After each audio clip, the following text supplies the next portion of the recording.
ഇന്നത്തെ വചനം വിശുദ്ധ മർക്കോസ് എഴുതിയ സുവിശേഷം 16-ാം അധ്യായം 16-ാം വാക്യം.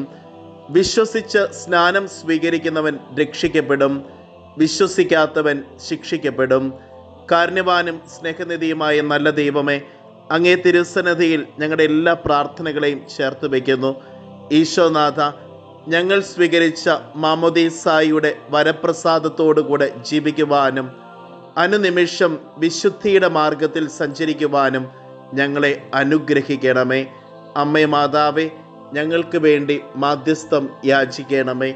നമ്മുടെ കർത്താവ് ഈശോ മിശിഹായുടെ കൃപയും പിതാവായ ദൈവത്തിൻ്റെ സ്നേഹവും പരിശുദ്ധാത്മാവിൻ്റെ സഹവാസവും നാം എല്ലാവരോടും കൂടെ ഉണ്ടായിരിക്കട്ടെ, ഇപ്പോഴും എപ്പോഴും എന്നേക്കും. ആമേൻ.